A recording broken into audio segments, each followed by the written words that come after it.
Discipline is often misunderstood. Many think it's about rigid schedules, endless self-denial, or harsh routines that make life feel heavy. But the truth is far simpler and far more liberating. Discipline is the gentle force that allows us to direct our choices toward what truly matters. It's the bridge between intentions and results, the quiet engine behind meaningful achievements. Imagine a river flowing naturally toward the sea.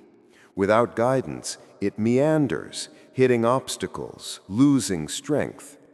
With gentle banks shaping its course, it reaches its destination efficiently. That's what discipline does for our lives. For many of us, especially as we grow older, life brings a mix of experiences: joy, regret, opportunities missed, and lessons learned. The power of discipline isn't about punishing ourselves for what we didn't do. It's about harnessing the wisdom of experience to create a life we value. At its core, discipline is not about control over the external world. It's about control over ourselves, our habits, choices, and reactions. This is particularly important for seniors because at this stage of life, time feels more precious and every action carries more weight. Daniel Walter, in his book, The Power of Discipline, emphasizes that discipline is the key to freedom. It may sound paradoxical, but the more we master our impulses, the more freedom we gain. Why?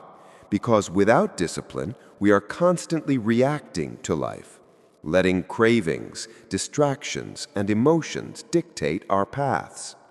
With discipline, we are the authors of our story, capable of steering toward long-term well-being, health, and happiness. This is especially vital in later years when health, relationships, and personal fulfillment require consistent attention. Discipline is built slowly, one choice at a time. Walter reminds readers that it's not about sudden transformations or heroic feats. It's about small, consistent actions, waking up at a steady time, engaging in light exercise, maintaining a balanced diet, dedicating moments to reading, reflection, or hobbies. Every deliberate action strengthens the discipline muscle, making the next decision easier. Think of it as tending a garden. Each seed, planted carefully and nurtured, grows steadily, eventually yielding a lush harvest. Another key point Walter makes is that discipline is deeply personal. What works for one person might not work for another. Seniors, in particular, must tailor routines to their energy levels, interests, and health considerations. Discipline isn't about imitation, it's about alignment with personal values and goals. This way, it feels less like a chore and more like a natural extension of your life purpose. In the upcoming parts of this summary, we will explore the methods, strategies, and mental frameworks that help build discipline, maintain it, and enjoy its benefits. We'll also uncover practical tips for overcoming procrastination, managing energy, creating lasting habits, and finding motivation that resonates deeply, even in the quiet moments of life. By the end, you will see that discipline isn't a burden, it's a tool for liberation, self-respect, and fulfillment.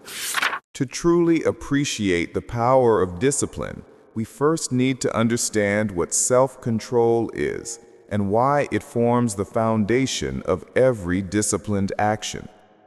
Self-control is often perceived as a momentary resistance, saying no to a tempting dessert, skipping that extra cup of tea, or avoiding a late-night TV binge.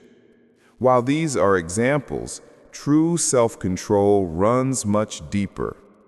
It is the ability to guide our behavior consistently in alignment with our long-term goals and values, rather than being swayed by fleeting desires or impulses.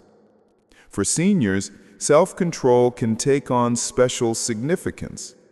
It's not only about avoiding harmful habits, but also about maintaining routines that support physical health, mental clarity, and emotional well-being.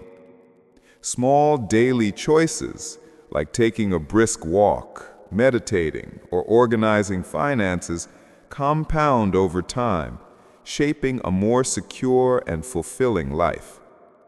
Walter emphasizes that self-control is like a muscle. The more we exercise it, the stronger it becomes.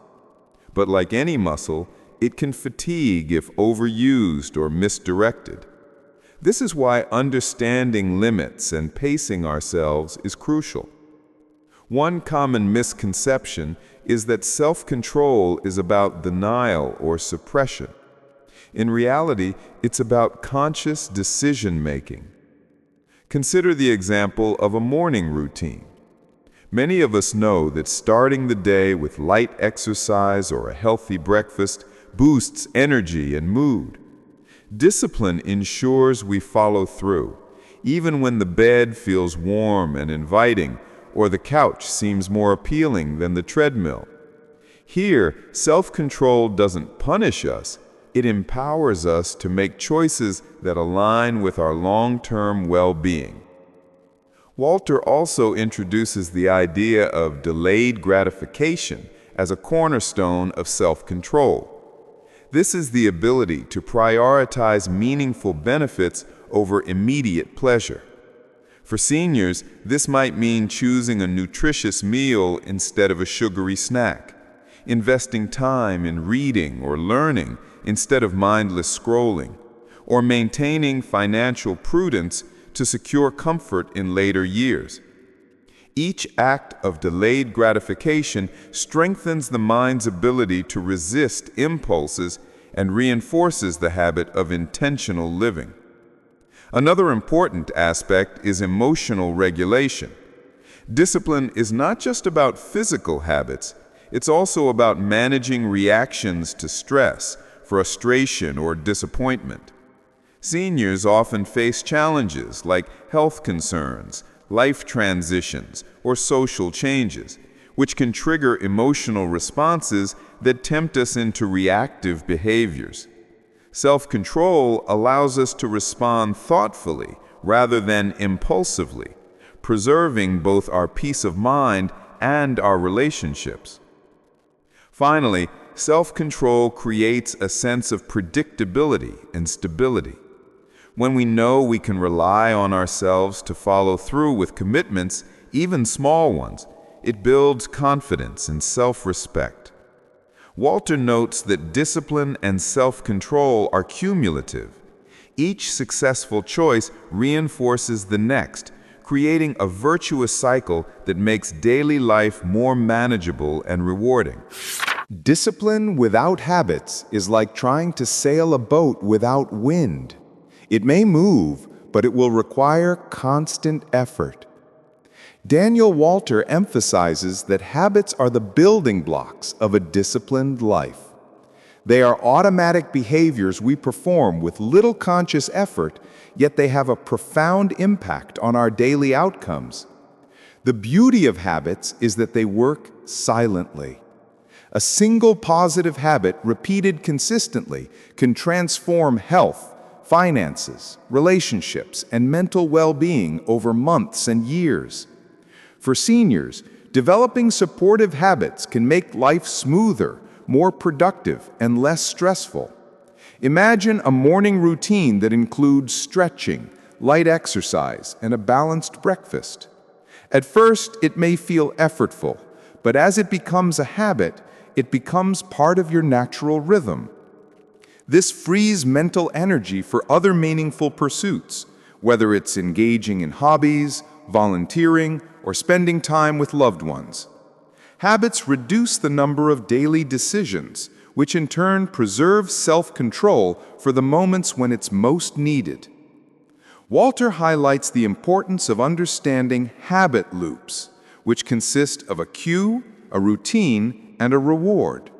For example, a cue could be waking up. The routine might be drinking a glass of water, and the reward is feeling refreshed and energized. By identifying cues and aligning them with positive routines, we can replace detrimental habits with beneficial ones. This approach is especially useful for seniors who may want to maintain mobility, mental clarity, or social engagement while gradually replacing habits that no longer serve their well-being. One common challenge is breaking old, unproductive habits. Walter points out that trying to eliminate a habit purely through willpower often fails because habits are deeply ingrained. Instead, he recommends a combination of awareness, substitution, and small incremental changes. For instance, instead of trying to quit sugary snacks completely, one might start by swapping one snack a day with a healthier alternative. Over time, these small adjustments accumulate, producing significant results. Another crucial insight is that habits reinforce discipline. Each time we successfully follow a habit, we strengthen our internal sense of self-control. Conversely, failing to maintain a habit can erode confidence and make discipline feel harder. Walter emphasizes the importance of consistency over perfection. Missing a single day doesn't undo progress, but giving up entirely does. Seniors can benefit from setting realistic expectations, celebrating small wins, and focusing on long-term consistency rather than immediate results. Walter also explores the idea of keystone habits, which are habits that have a domino effect, positively influencing other areas of life. For example, committing to daily walking not only improves physical health, but often encourages better eating, improved sleep, and heightened social engagement. Identifying and nurturing keystone habits is a powerful way to maximize the impact of discipline without overwhelming effort. As we move forward, we will explore the strategies to strengthen willpower, maintain focus, and overcome procrastination, showing how these elements combine to make discipline a natural and enjoyable part of life. Discipline is not simply about good intentions. It's about energy, the mental, emotional, and physical resources that allow us to make choices aligned with our goals. Daniel Walter stresses that willpower, often mistaken as an endless reservoir, is actually a finite resource. Just like muscles, it can fatigue if overused, but it can also be strengthened with careful training. Understanding this dynamic is especially important for seniors, whose energy levels may fluctuate more noticeably, and whose decisions benefit from thoughtful pacing. Willpower is the internal engine that powers disciplined actions, but it works best when managed wisely. Walter compares it to a flashlight. If used continuously without breaks, the battery drains quickly. By prioritizing high-value decisions and automating lower-value ones through habits, we conserve willpower for moments when it matters most.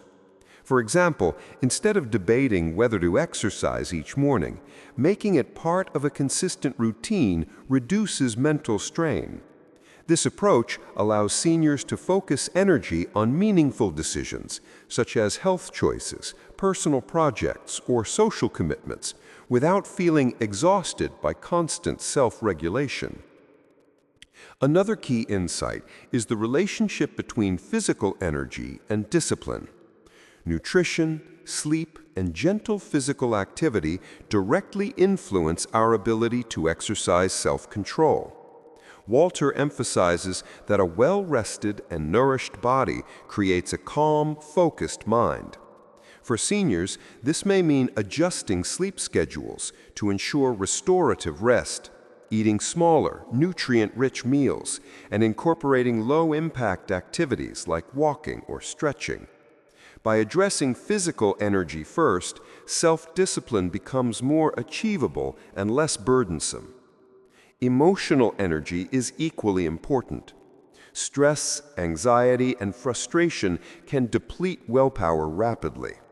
Walter advises cultivating emotional resilience through mindfulness, reflection, and maintaining a supportive social network. Seniors can benefit from routines that include moments of quiet contemplation, journaling, or light social interaction, as these practices stabilize emotions and strengthen resolve. Emotional stability is particularly vital when facing challenges such as health setbacks or unexpected life transitions. Walter also introduces the concept of strategic decision-making. Not all choices carry equal weight, and focusing on the ones that significantly impact long-term goals prevents unnecessary exhaustion. For instance, deciding to go for a walk or preparing a healthy meal may have a small but cumulative effect on well-being, while minor preferences like the order of TV programs should not drain valuable mental energy. By prioritizing key actions, seniors can protect their willpower for what truly matters. Finally, Walter highlights the importance of momentum. Once a series of small, disciplined actions begins, willpower strengthens and habits take root. Each successful choice reinforces the next, creating a cycle where energy feels more manageable and discipline increasingly effortless. Conversely, letting fatigue or stress dominate can lead to inaction and frustration. Recognizing this dynamic allows us to plan our day, week, or even year in a way that maximizes energy for meaningful accomplishments. In the next part, we will delve into overcoming procrastination and building consistency, learning how small, deliberate steps can turn intentions into lifelong routines, even in later years. One of the greatest obstacles to discipline is procrastination. It's a universal challenge, but for seniors, it can feel especially frustrating. Walter explains that procrastination is not simply laziness, it's a complex response to fear, uncertainty, or lack of clarity. We often delay tasks not because we don't want to do them, but because they feel overwhelming, unfamiliar, or unpleasant. Understanding why we procrastinate is the first step toward breaking the cycle and reclaiming our productivity. Procrastination often starts with small decisions that seem harmless. "I'll do it tomorrow," we say, pushing minor tasks aside. Over time, these small delays accumulate, creating stress, regret, and diminished confidence. Walter emphasizes that discipline is about creating momentum. Starting a task, even in the smallest way, reduces resistance and builds confidence to continue. For seniors, this might mean breaking larger goals like organizing personal finances, exercising regularly, or learning a new skill into manageable daily steps. One practical strategy Walter recommends is the 2-minute rule. The idea is simple. If a task takes less than 2 minutes, do it immediately. For example, taking medications on time, watering a plant, or tidying up a small area. These small wins produce immediate results and reinforce the habit of taking action rather than delaying it. The cumulative effect is remarkable. Each small action strengthens self-discipline, proving that progress does not always require grand gestures. Another technique is visualization and planning. Seniors can benefit from dedicating a few minutes each day to plan activities, set priorities, and visualize successful outcomes. Walter notes that seeing the completion of a task in the mind can reduce anxiety, increase motivation, and make action more automatic. For example, visualizing a walk in the park, including the path, the rhythm of movement, and the sense of satisfaction afterward, increases the likelihood of following through. Walter also highlights the importance of environmental design in overcoming procrastination. Surrounding ourselves with cues and tools that make desired actions easy and removing distractions that encourage delay is critical. Seniors might place reading glasses next to a favorite book to encourage reading, keep exercise shoes visible to prompt movement, or prepare simple meals in advance to avoid last-minute unhealthy choices. These small adjustments reduce friction and make disciplined behavior more natural. Finally, tackling procrastination requires self-compassion and reflection. Walter cautions against harsh self-criticism for delayed tasks, as this often increases stress and reduces motivation. Instead, he recommends gently acknowledging setbacks, learning from them, and immediately returning to action. This approach is especially empowering for seniors who may encounter health challenges or energy fluctuations. Treating oneself with kindness ensures that discipline is sustainable and enjoyable rather than burdensome. As we move to the next part, we will explore goal setting and prioritization, showing how defining clear, meaningful objectives allows discipline to flow naturally, making every effort count toward long-term fulfillment. Discipline thrives when it has a clear direction. Walter emphasizes that without defined goals, even the most disciplined efforts can feel scattered and unrewarding. Goals serve as a compass, providing focus and motivation, and helping us allocate energy toward what truly matters. For seniors, goal setting is not about chasing unrealistic achievements. It's about creating meaningful, manageable objectives that enhance well-being, independence, and fulfillment. The first step in effective goal setting is clarity. A goal must be specific and tangible. Rather than saying, "I want to get healthier," a clearer goal might be, "I will walk for 20 minutes every morning," or "I will include fresh vegetables in 2 meals each day." Specificity reduces ambiguity and provides measurable milestones, which makes it easier to track progress and maintain discipline. Walter notes that vague goals leave room for procrastination and indecision, while concrete goals guide actions naturally. Next, consider alignment with personal values. Discipline is most sustainable when it serves something meaningful. Seniors may value independence, health, family connections, or personal growth. Goals aligned with these values feel less like obligations and more like deliberate choices. For example, maintaining mobility through daily stretching supports independence, while committing to weekly calls with friends nurtures social bonds. When goals resonate with core values, the effort required to maintain discipline feels worthwhile and rewarding.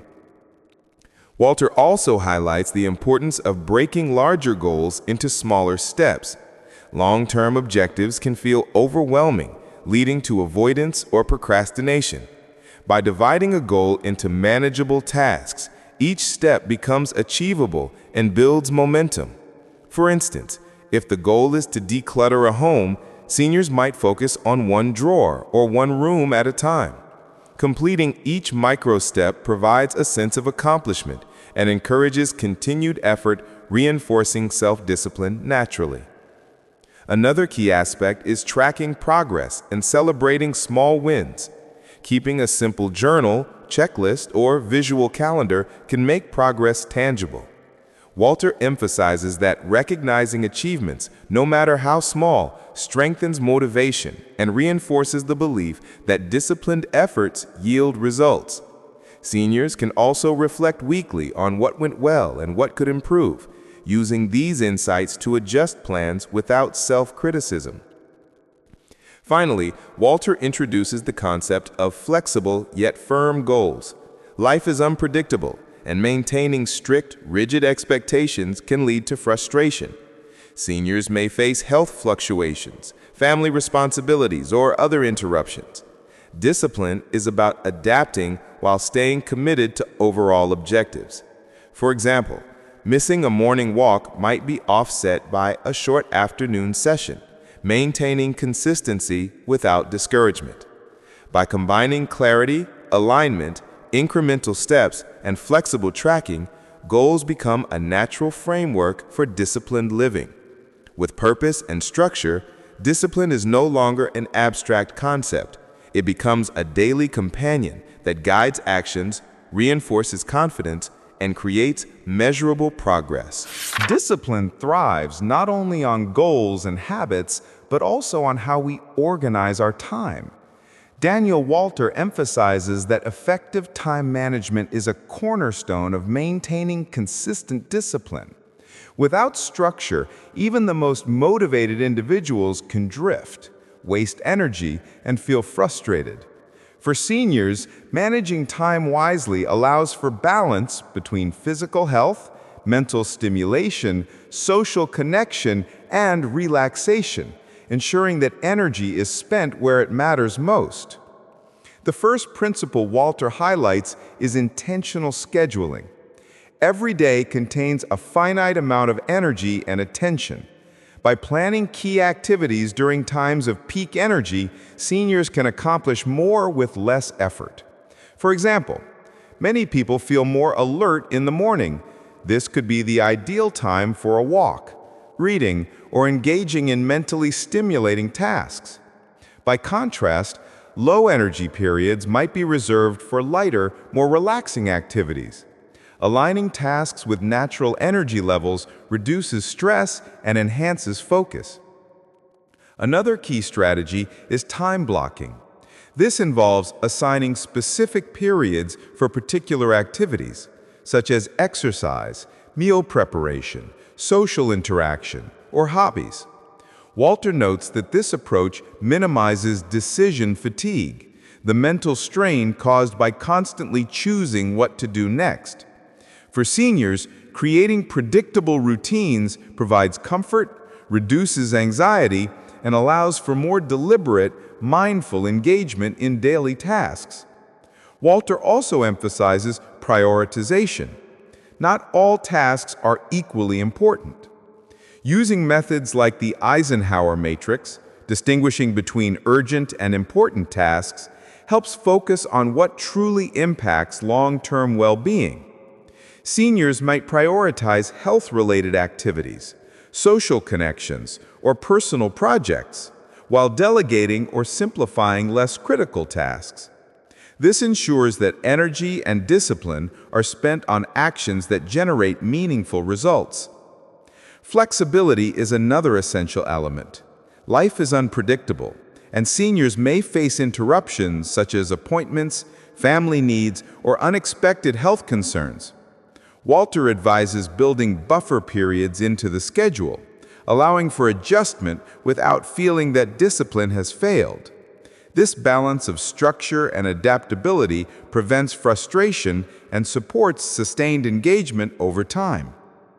With structured time, deliberate prioritization, and energy-conscious routines, discipline becomes not a struggle, but a natural rhythm of daily life.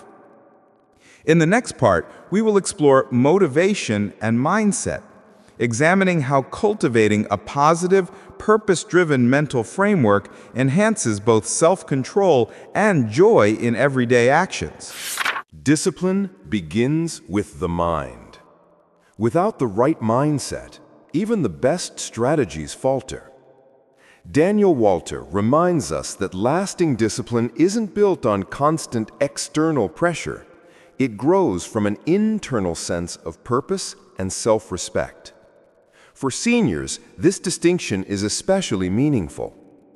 At this stage of life, motivation often shifts from ambition and achievement toward fulfillment, peace, and contribution. Understanding what truly drives you is the foundation of lasting discipline. Walter explains that motivation comes in two forms: extrinsic and intrinsic.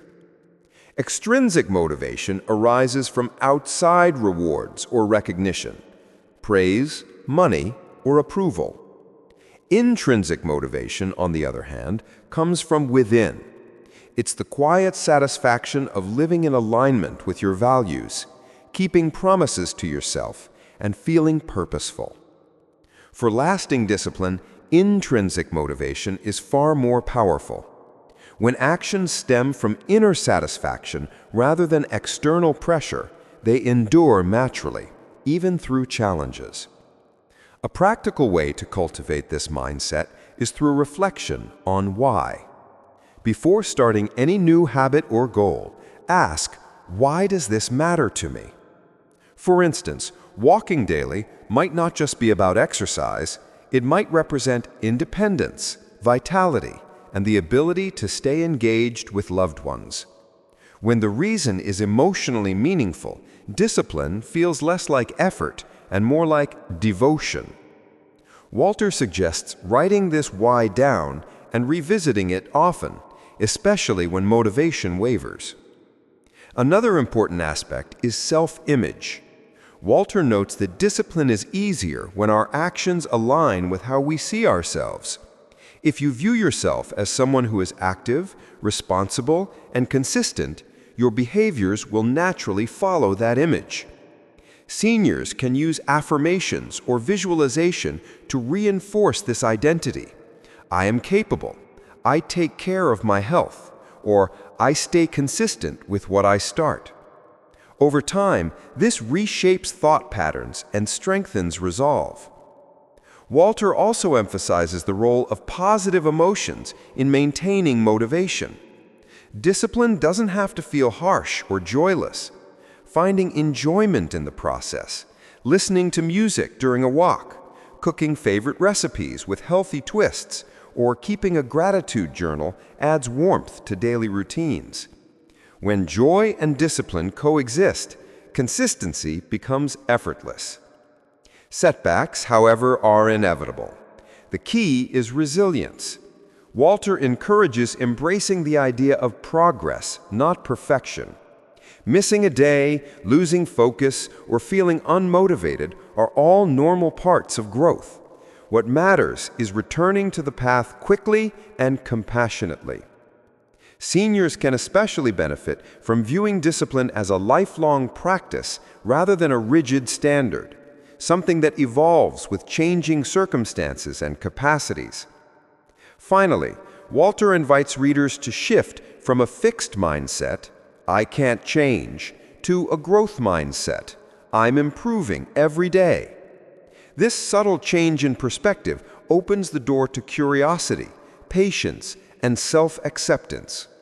With a growth mindset, discipline becomes an act of self-care rather than self-punishment, a gift to your future self. In the next part, we will explore focus and attention management, discovering how to quiet distractions, stay present, and make every moment count in the pursuit of disciplined living. If there's one truth about discipline, it's that it thrives on routine. Habits are the invisible architecture of our daily lives. Every action, big or small, either builds us up or slowly tears us down. Daniel Walter emphasizes that true discipline isn't about grand moments of self-control. It's about the tiny, repeated choices we make every day. And the good news? You don't have to be born disciplined to master your habits. You can build them one step at a time. The first key principle is consistency over intensity. Many people start strong. They decide to exercise, quit smoking, or save money, and they go all in for a week. But soon, the fire burns out. Why? Because the effort wasn't sustainable. Walter explains that small, consistent actions performed daily lead to long-term success. It's like watering a plant. Doing it every day helps it grow, but flooding it once won't. Next, he talks about cue, routine, reward, a framework popularized by Charles Duhigg, but deeply aligned with Walter's ideas. Every habit has a trigger, cue, an action, routine, and a benefit, reward. For instance, if your cue is morning coffee, your routine might be checking social media. and your reward is a quick dopamine hit. To build better habits, you must first understand your current ones. Once you recognize a pattern, you can change the routine while keeping the cue and reward. Instead of scrolling through your phone, maybe use that coffee moment to read something inspiring or stretch your body gently. Walter also encourages habit stacking, linking a new habit to an existing one. If you already have a habit of brushing your teeth every morning, you can add a short breathing exercise right after. This piggybacks on an established routine, making it easier to stick with the new one. Another critical insight is the environment factor. Our environment shapes our habits more than we realize. Want to eat healthier? Keep fruits visible and hide the chips. Want to read more? Keep a book on your nightstand instead of the TV remote. Willpower fades, but environment quietly influences decisions even when motivation is low. Walter stresses that discipline is not about perfection, but progression. You will slip up, you will miss a day, but the disciplined person learns to restart immediately without guilt. Missing one day doesn't ruin your progress, giving up does. Think of discipline as muscle memory. The more you return to it, the stronger it becomes. Finally, he advises keeping a habit journal. Writing down your progress builds awareness and accountability. Even a simple check mark for each day you followed through can motivate you to stay consistent. Over time, these check marks become a visual story of your discipline. Remember, habits are the foundation of a disciplined life. Build them wisely, nurture them daily, and they'll carry you toward your goals with quiet, unstoppable force. Tomorrow, we'll explore how emotions influence discipline and how to master your feelings before they master you. When most people think of discipline, they imagine strict rules, self-control, and determination.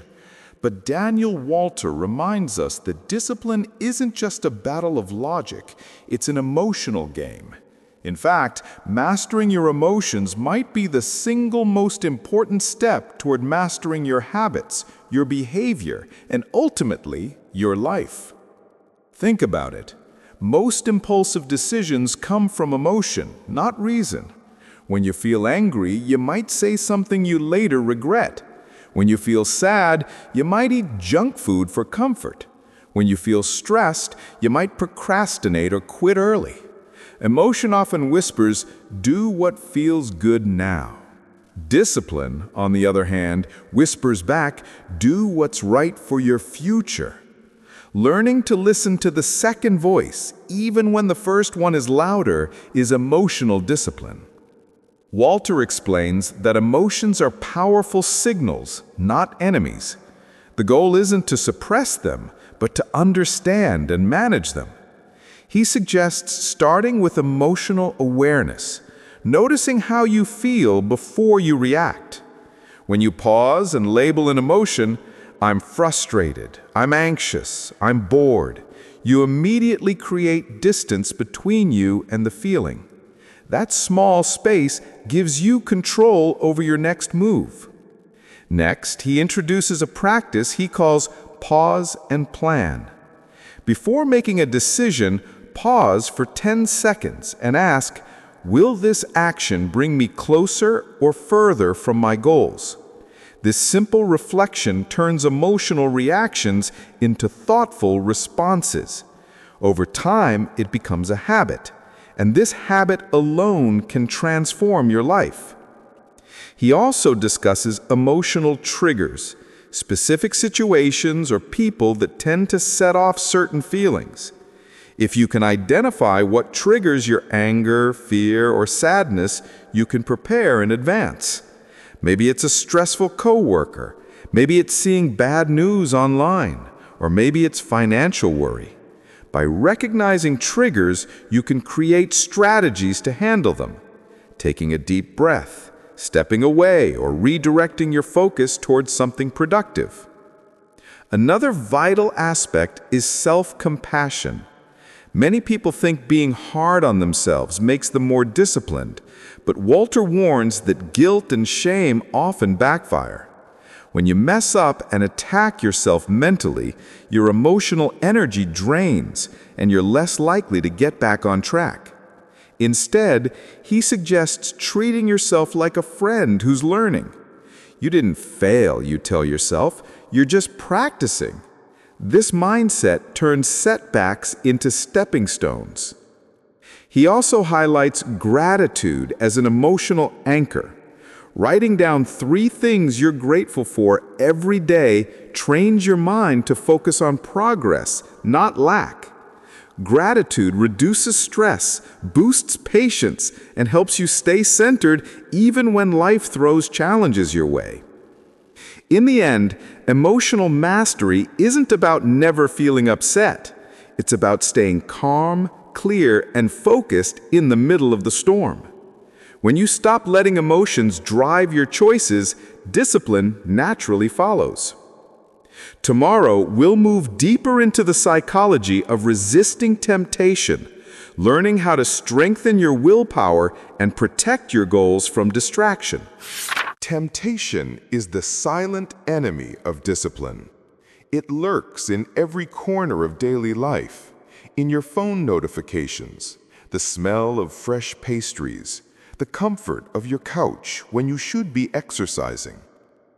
Daniel Walter explains that discipline isn't about never feeling tempted. It's about learning how to manage temptation wisely so it loses its power over you. He begins by describing willpower as a limited resource. Much like a muscle, it can get tired when overused, but it can also grow stronger with consistent training. Each time you resist a small temptation, you strengthen that inner muscle. Over time, what once required effort becomes effortless. Just like lifting weights makes your body stronger, saying no builds emotional and mental resilience. Daniel Walter shares a useful insight. Avoidance beats resistance. Most people think discipline means standing face to face with temptation and fighting it. But the smartest approach is to avoid it altogether. If you're trying to eat healthy, don't keep junk food at home. If you want to cut down on screen time, keep your phone in another room while you work. Removing temptation from your environment saves your willpower for truly unavoidable challenges. Another technique he highlights is the 10-minute rule.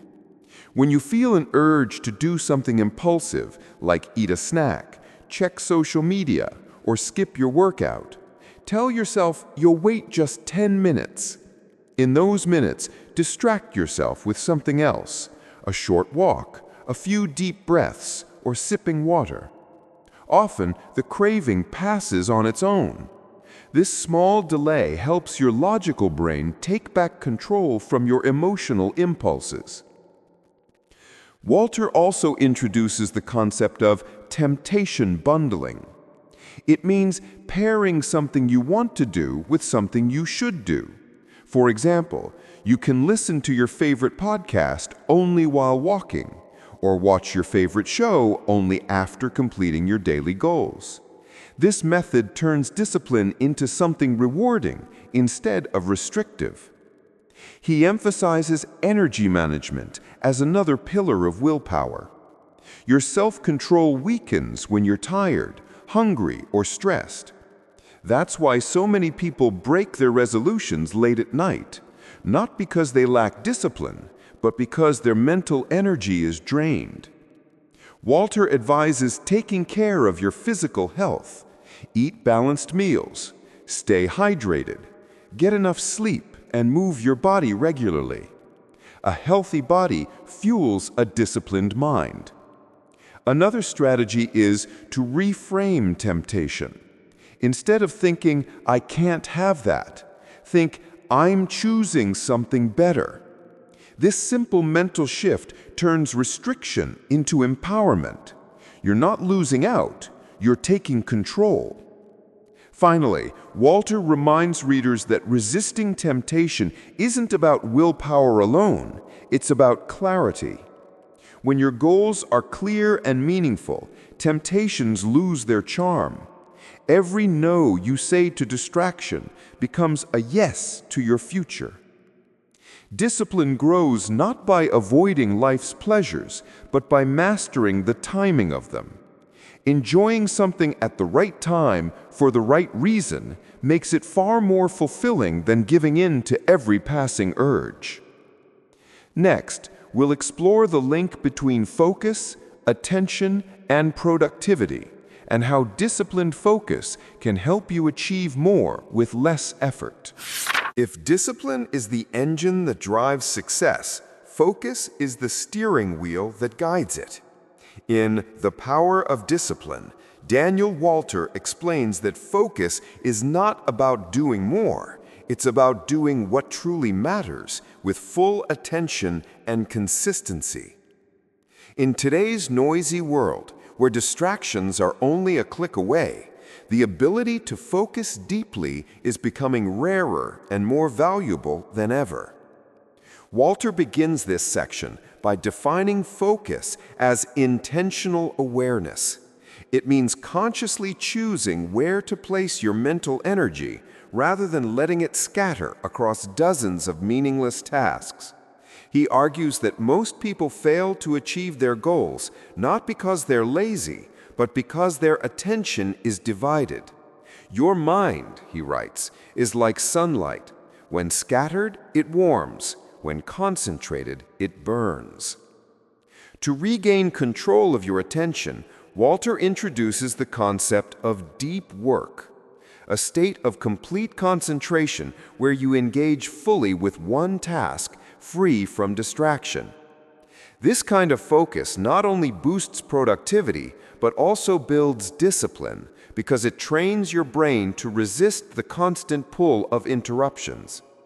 He suggests starting with focus blocks, dedicated chunks of time, say 30 or 60 minutes, where you commit to one activity only. During this time, turn off notifications, close unnecessary tabs, and let others know you're unavailable. Even if you start small, these blocks compound into hours of meaningful progress. Walter also emphasizes clarity before action. Many people waste time not because they lack focus, but because they're unclear on what to focus on. Begin each day by listing the 3 most important tasks that truly move you toward your long-term goals. These are your non-negotiables. Once they're done, everything else is optional. This simple daily structure can revolutionize your productivity. Another important point he raises is the myth of multitasking. Research shows that what we call multitasking is actually rapid task switching, and each switch drains mental energy. Walter warns that each time you switch from one task to another, say from writing an email to checking your phone, your brain needs several minutes to refocus. Over a day, these tiny lapses can waste hours of productive time. He also advises practicing single-task mindfulness in daily routines. Whether you're washing dishes, walking outside, or reading, do it with complete attention. This trains your brain to be present, improving your overall ability to focus. Walter highlights the role of rest as well. True productivity doesn't come from working non-stop. It comes from balancing effort and recovery. Just as a muscle needs rest to grow, your mind needs downtime to restore focus. Taking short breaks between tasks, getting enough sleep, and spending time in nature can all recharge your attention span. When your focus sharpens, discipline becomes easier. You stop chasing distractions and start building momentum toward your goals. In the next part, we'll uncover how self-discipline shapes relationships and why mastering yourself can help you connect more deeply with others. Discipline isn't just about personal goals or professional success. It's also the foundation of healthy, meaningful relationships.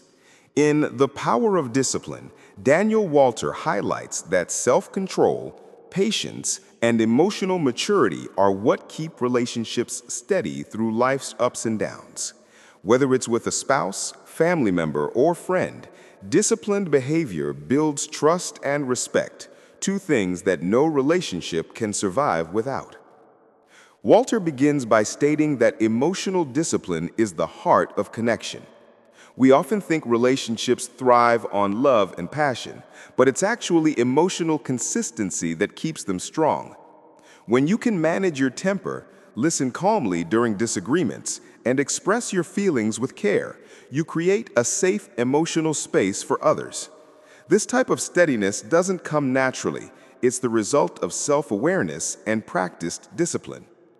He reminds us that most relationship conflicts stem from reaction, not reflection. When emotions flare, people tend to speak before thinking, often saying things they later regret. Walter suggests a simple rule: pause before you respond.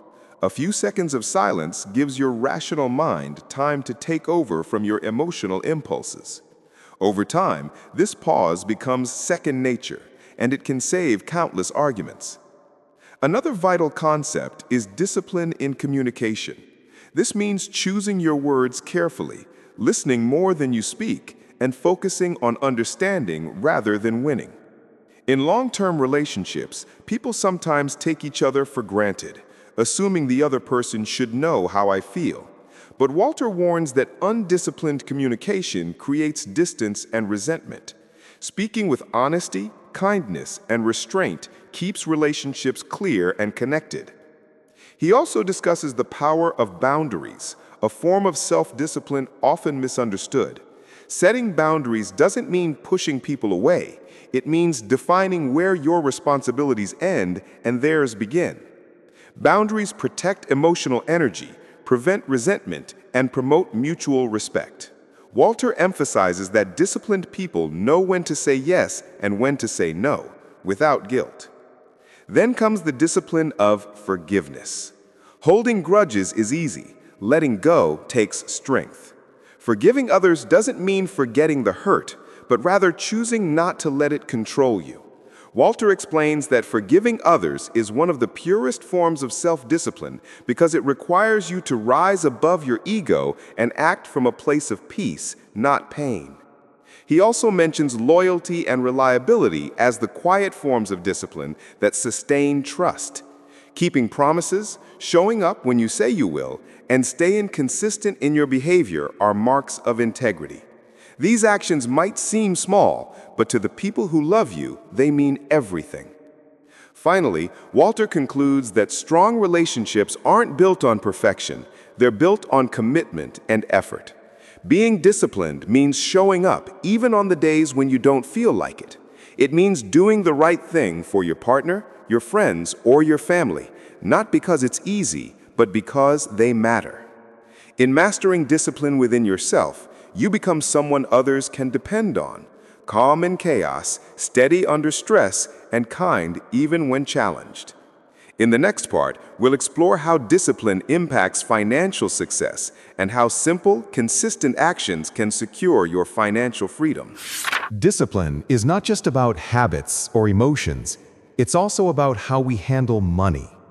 In The Power of Discipline, Daniel Walter emphasizes that financial discipline is one of the clearest reflections of self-control.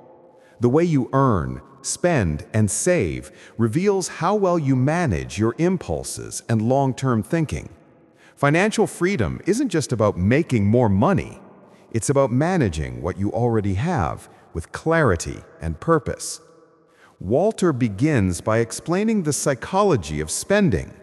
Many people buy things not out of need, but emotion. They chase temporary happiness through purchases, a new gadget, a fancy meal, or clothes they'll rarely wear. He calls this emotional spending, a trap that replaces fulfillment with fleeting pleasure. The disciplined person learns to pause before every purchase and ask, "Do I want this because I need it, or because I'm bored, sad, or trying to impress someone? This simple question can save years of financial struggle. The author then introduces the idea of delayed gratification, the ability to resist small, short-term temptations for greater, long-term rewards. He compares it to planting seeds instead of eating them. When you save or invest instead of spending impulsively, you create a future that's richer not only in money, but in peace of mind. Walter reminds readers that wealth is rarely built overnight. It's built one patient, consistent decision at a time. He also highlights the importance of budgeting, not as a restriction, but as a tool of freedom. A budget doesn't limit you, it empowers you. It shows you exactly where your money goes and how you can take back control. Walter suggests creating 3 simple categories: needs, wants, and savings or investments. By prioritizing needs, reducing wants, and steadily investing in the future, you turn discipline into a habit that compounds. He then discusses the 24-hour rule, a practical tip to prevent impulsive buying. Whenever you feel the urge to buy something non-essential, wait 24 hours. In most cases, the desire fades, and you realize you don't truly need it. This delay rewires your brain to think before spending. Walter also talks about the discipline of earning. While saving is crucial, increasing your income through skill building, education, or entrepreneurship gives you more room to grow financially. But he warns that without spending discipline, even high earners can fall into debt. Financial success requires both earning smart and spending smart. He further explores the role of gratitude in wealth. Many people chase more without appreciating what they already have. This constant comparison leads to frustration, not fulfillment. Practicing gratitude, being thankful for your home, your meals, or even your morning coffee, helps you value your present while working toward a better future. Walter closes this section with a reminder: money is a tool, not a master. When you control it, it serves you. When it controls you, it steals your peace. True wealth comes from the combination of discipline, patience, and a sense of purpose. Financial discipline isn't about deprivation, it's about direction. It's the steady, thoughtful path that leads not only to financial security, but also to independence and dignity. In the next part, we'll explore how discipline shapes health and longevity, and why mastering your daily habits can transform both your body and your mind. Health, Daniel Walter reminds us, is the foundation of all success. Without it, discipline in other areas becomes harder to sustain. You can't focus deeply, manage emotions, or pursue dreams when your body is exhausted or in pain. In The Power of Discipline, he shows that physical discipline, consistent care for your body, is not about vanity or perfection, but about creating the strength and vitality needed to live life fully. Walter begins by saying that your body and mind are inseparable partners. When one weakens, the other soon follows. A tired, poorly nourished body leads to scattered thoughts, irritability, and low motivation.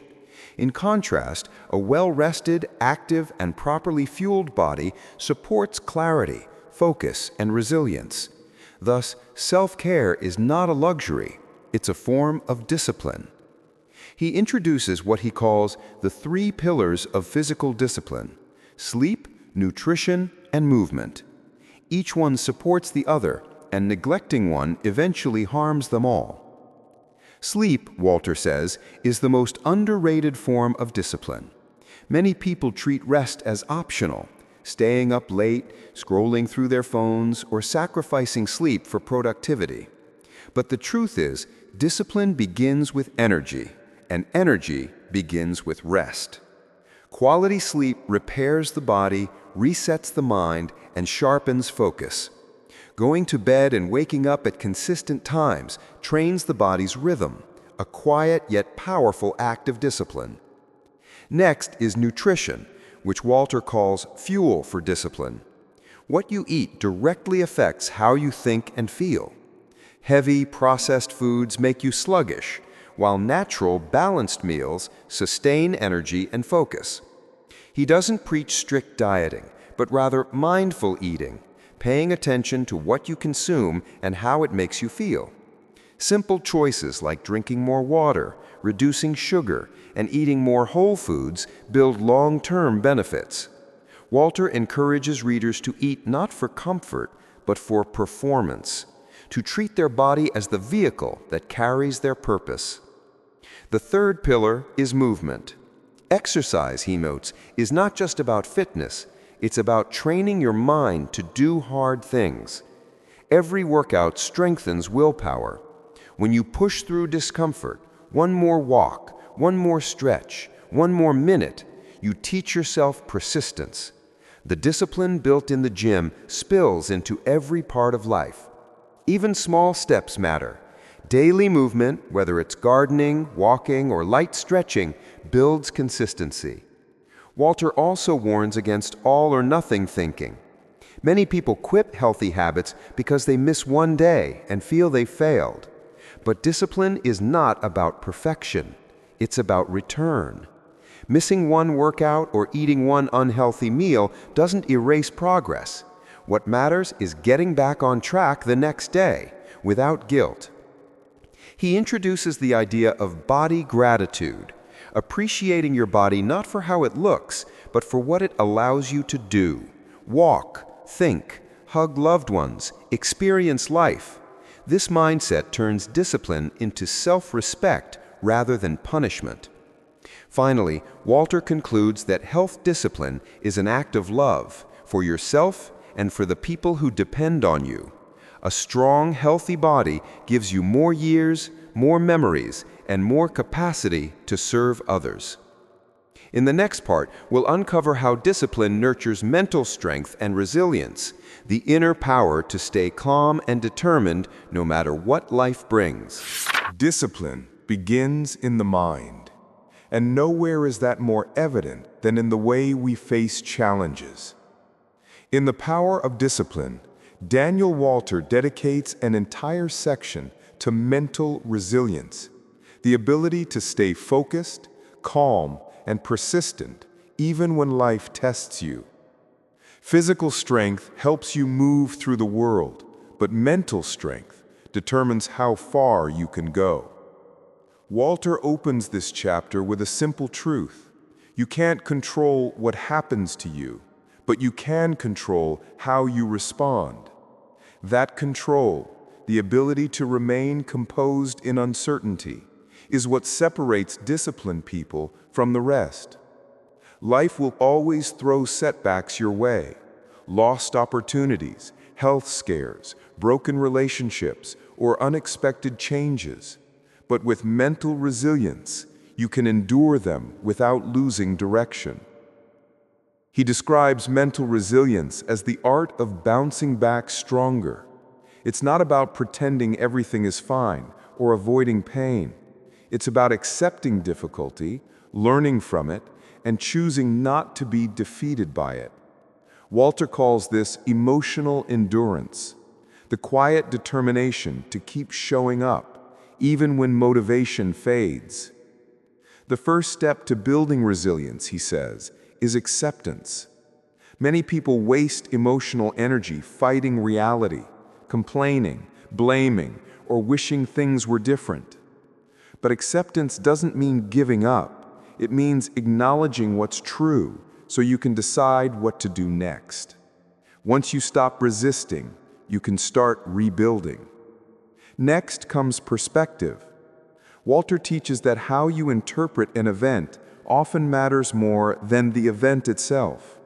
A failure can be seen as an ending or as feedback. A problem can feel like punishment or like preparation. Shifting your perspective turns obstacles into opportunities for growth. This mindset doesn't come overnight, but every time you choose to see the lesson instead of the loss, your resilience deepens. He also emphasizes self-talk, the internal dialogue that shapes your emotions and actions.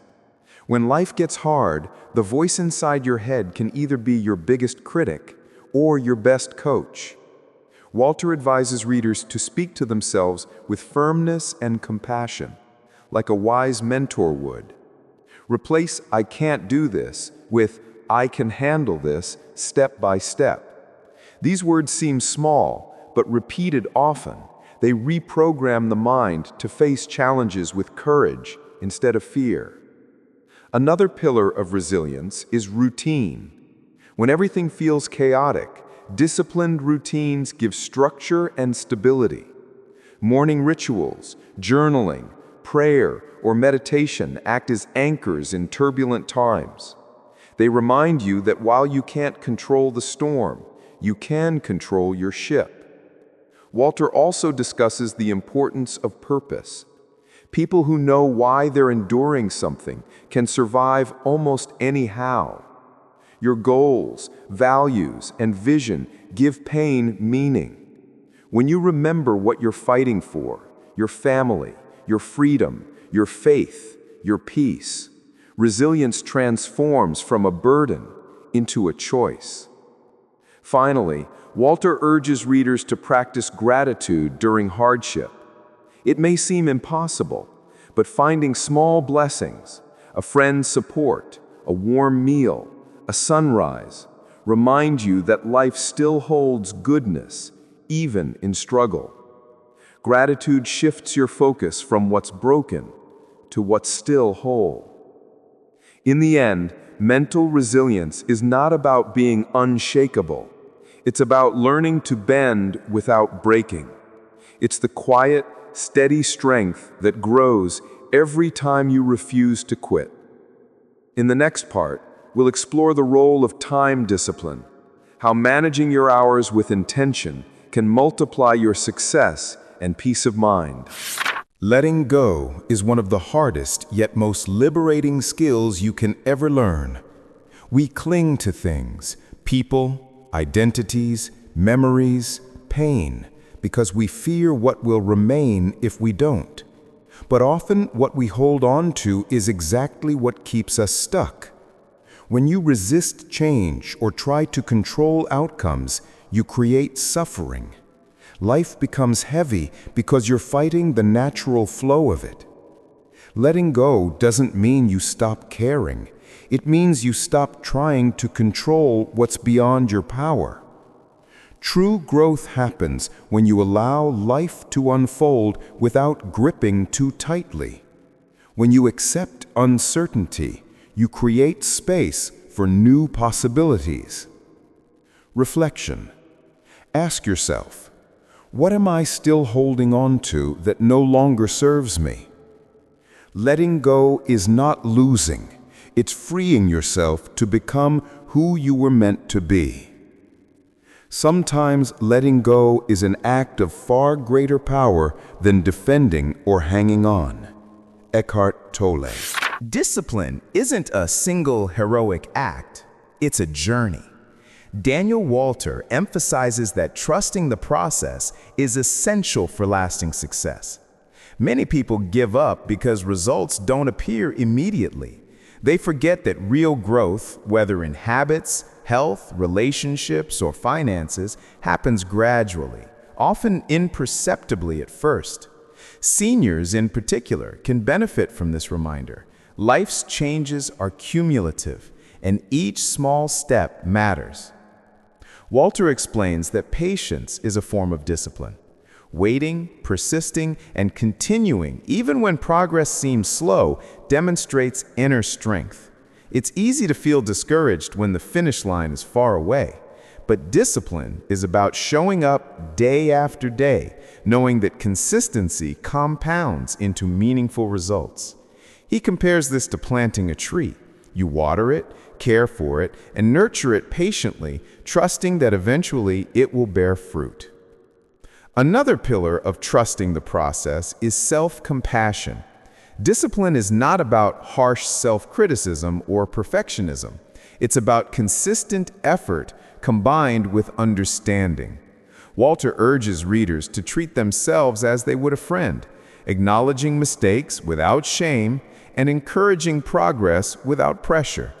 This mindset reduces burnout and strengthens long-term commitment. Walter also highlights celebrating small wins. Progress is often invisible in the short term, but recognizing even minor achievements reinforces motivation and makes the journey enjoyable. Simple acts like noting each day you stick to a habit, acknowledging a small victory in a relationship, or appreciating a moment of clarity in decision-making create positive reinforcement that keeps discipline alive. He encourages adopting a long-term perspective. Life is not about immediate gratification. It's about compounding efforts over months, years, or decades. A small improvement today, taking a short walk, saving a few dollars, or responding calmly in an argument may feel insignificant, but repeated consistently, it transforms your life. Finally, Walter stresses letting go of comparison. Trusting your process means recognizing that everyone has their own pace. Comparing your progress to others' achievements is a distraction and a drain on energy. Instead, focus on your path, your consistency, and your growth. By combining patience, self-compassion, and consistent effort, discipline becomes sustainable rather than burdensome. You learn to enjoy the journey instead of obsessing over the destination. In the next part, we'll explore legacy and purpose, showing how disciplined actions in the present shape meaning and influence for years to come. Discipline is not just about personal achievement, it's about the impact you leave behind.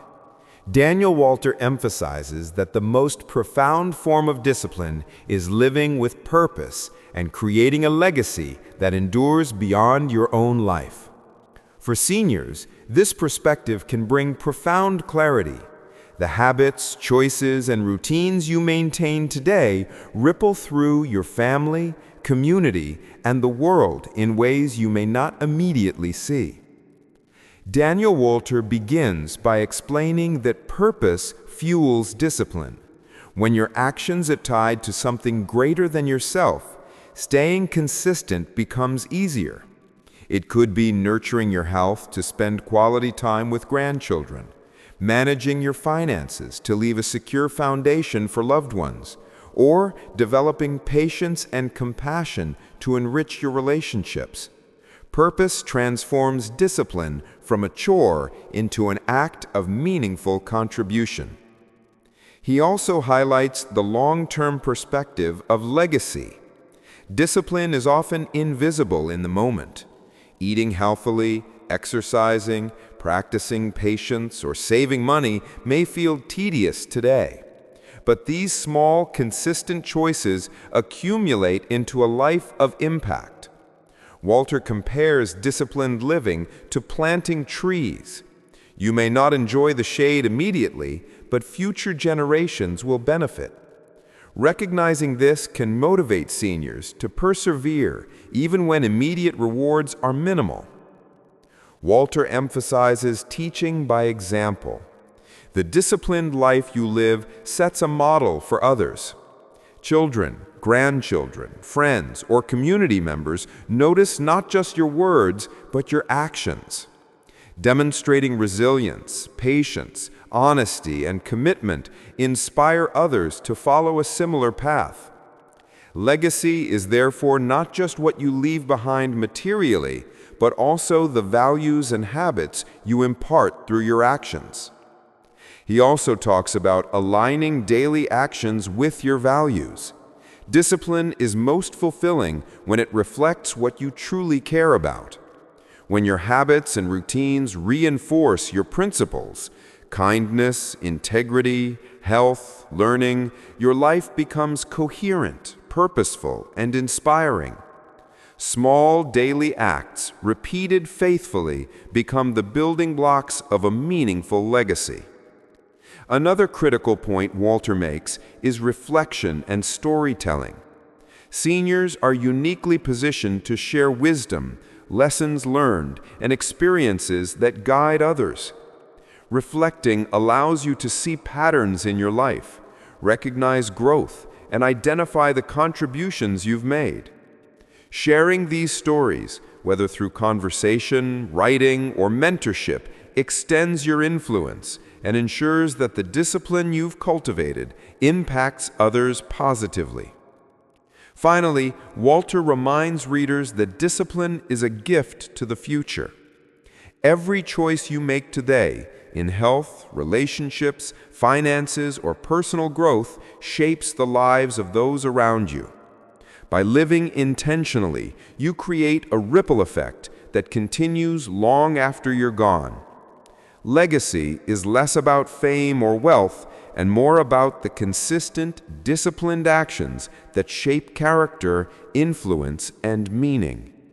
In the final part, we'll bring everything together, summarizing the key lessons and showing how to integrate discipline fully into your life, creating a sense of purpose, freedom, and fulfillment that lasts. After exploring the many dimensions of discipline, from habits and time management to emotions, health, finances, relationships, and legacy, Daniel Walter brings it all together in a final reflection.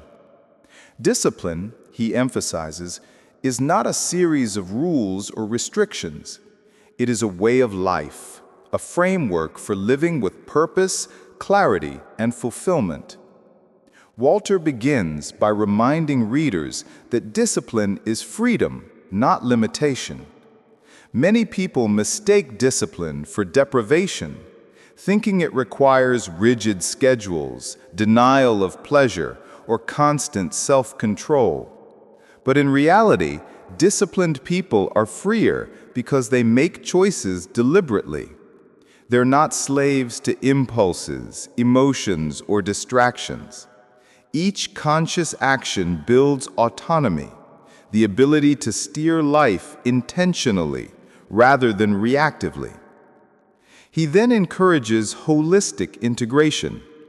True discipline touches every area of life: physical health, mental resilience, emotional mastery, financial responsibility, meaningful relationships, and a clear purpose are interconnected. Neglecting one area weakens the others. For seniors, integrating discipline means crafting daily routines that balance energy, joy, and responsibility. For example, a morning walk supports both physical health and mental clarity, while journaling builds reflection and emotional awareness. Walter also emphasizes small, consistent actions over dramatic efforts. Discipline is not about perfection, it is about persistence. Small, deliberate choices compound over time, producing results far beyond what feels immediate. Whether it's saving a small portion of income, practicing gratitude, maintaining healthy habits, or taking a few quiet minutes for reflection, each tiny step adds up to a life of stability and purpose. Another key lesson is alignment with values and purpose. Discipline becomes effortless when actions match deeply held beliefs. Walter urges readers to clarify their values and measure daily choices against them. Are your habits, routines, and decisions moving you closer to the life you want to live? If not, adjust gently but intentionally. Purpose acts as a compass, guiding disciplined action even in uncertain or challenging moments. He also revisits resilience and adaptability. Life is unpredictable, and even the most disciplined individuals face setbacks. Walter teaches that discipline is not rigid adherence, but consistent recovery, returning to your routines, goals, and values after disruptions. Flexibility, patience, and self-compassion are essential companions to structured discipline. Finally, Walter encourages reflection on legacy and meaning. Every disciplined choice contributes to a life that others can learn from, depend on, and admire. Discipline, in this sense, is both personal and communal. It shapes your own growth and the world around you. In closing, he distills the essence of disciplined living: consistency over intensity, patience over instant gratification, self-mastery over impulsivity, purpose-driven action over random effort, integration of mind, body, and values. By embracing these principles, seniors and readers of all ages can cultivate a life that is not only productive and secure, but rich in meaning, peace, and fulfillment. Discipline, Walter reminds us, is not a destination. It is the daily practice of aligning actions with your highest intentions, creating a life of freedom, wisdom, and enduring impact. This completes the full 20-part journey through the power of discipline. Every part builds on the previous one, forming a roadmap for living deliberately, gracefully, and fully at every stage of life.